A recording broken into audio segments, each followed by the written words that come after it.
Alrighty, guys, girls, and whatnot, I'm back.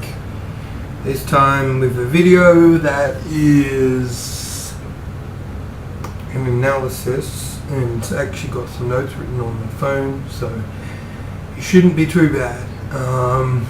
Because when I did that 2016 video of games coming up, it was off script, and there's probably more games I could have added that I forgot about, but whatever, what's done is done. Yeah, so this is an analysis, and to sum up what this video is, it's what makes a good achievement list, or what makes a good set of achievements. This is across all platforms, Xbox, Steam, and I know PlayStation has trophies, but it's fairly similar. And I think this will be a reasonably short one. I'll be surprised if it isn't. So I think the key element of this, of what makes a good achievement, is a balance between story and other stuff. Because the truth is, everyone plays through the story. If there's online, fair enough, and it's an online focused game, that's different.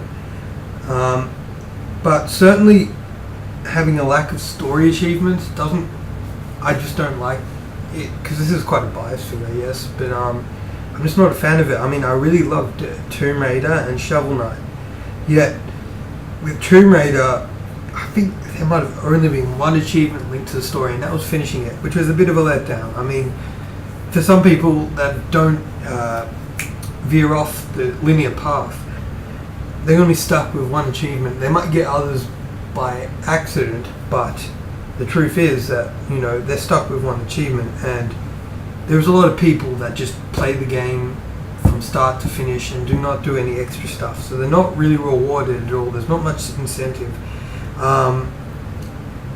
Shovel Knight was kind of similar. It had 2 or 3 achievements related to the story, but this might sound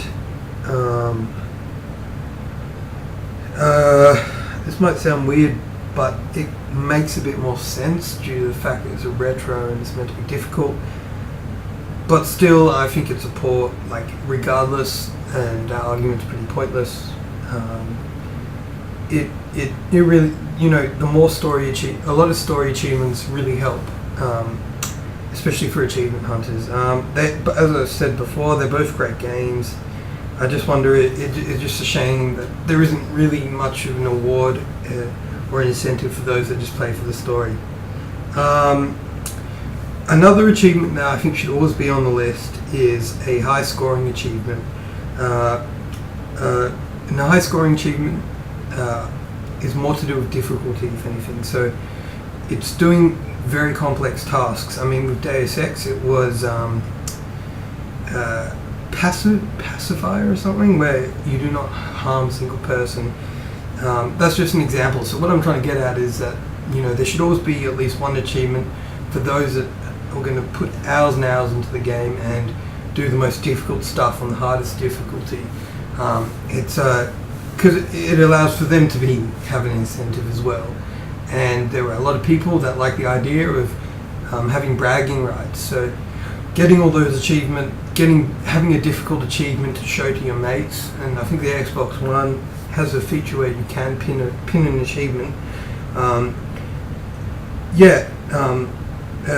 Where you can pin an achievement, it just helps with that type of audience. Achievements should also focus on as many aspects of the game that require a bit of thought. I mean, I'm not talking about just walking X amount of meters, but stuff like side quests, combat, doing pretty well in combat of some sort, like killing 5 enemies without taking damage, something simple like that, and collectibles. I think those are the big 3 that should take the majority of the achievements. Particularly side quests and collectibles. Combat you can get away with not having, but it certainly helps being there. I think a game that did that reasonably well was Sunset Overdrive.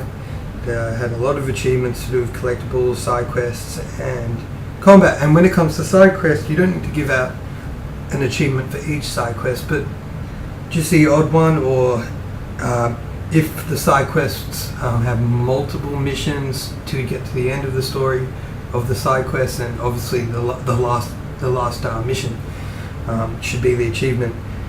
I've noticed that there's this thing that's popping up quite a lot, and that is achievements for watching the credits. I don't think this is necessary, basically because I'm sure the people that get achievements for watching the credits just leave the room, go out for a smoke, go out, get something to eat. They don't necessarily sit there watching the achievement, the credits. That being said, though, I do think Killer Instinct has an awesome idea with credits where it's just two AIs fighting in the background. But yeah, that's just irrelated. So credit achievements are not necessary. Yes, they're not necessary, but you can put them in, but no one's going to be actually watching the credits. Then there's online, and this is always a tricky one because I always respected Modern Warfare 2. I didn't play it that much, but I always respected the fact that it didn't have any achievements for online. That way, the poor guy that can't afford Xbox Live Gold is not still has the ability to get all the achievements in the single player campaign and all the single player stuff. But that was 360 days where, you know, online was, you know, there was plenty of people not playing online games on Xbox 360. I think with the Xbox One, if I'm correct, you need to be online to get any achievement. So with Xbox One, I think it's fair enough to throw in these online achievements. You're not really causing much of a problem because the person that just plays single player offline will probably not get any of the achievements. I might be wrong in that though, but if I am, what I'm getting at is that no online achievements is not necessarily a bad thing. It's fair to certain players. But the achievements that really bug me are reliant on second playthrough, but to a point where it is actually quite a lot of second playthrough achievements, and that really comes down to Shovel Knight again. I haven't looked at the achievement list since I wrote this, but from what I saw, it looks like there is a lot of achievements to do with the second playthrough. Well, this gives you more of an incentive to play the game more. It kind of shuts off a huge chunk of the fan base, which are not guys that like to replay games, or they like to move on quickly. And there might be people who just don't enjoy playing it the second time or don't have some reasoning for it. And this is similar to the whole concept I said with online achievements. It's certainly, or pretty much a lot of these things I've mentioned, it's certainly like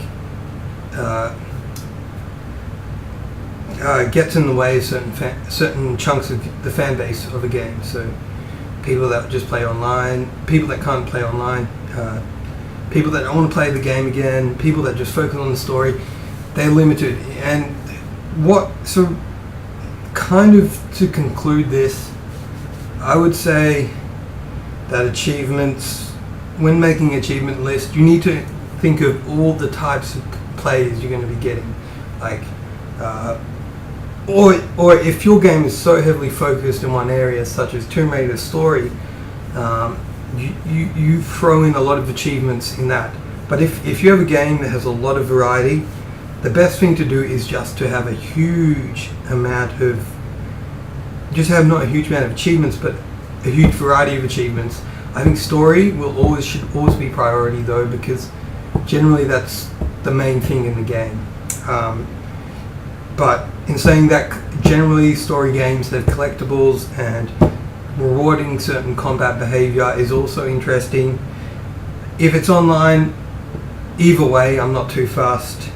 But definitely second playthrough, I'm not too much of a fan of seeing on achievements.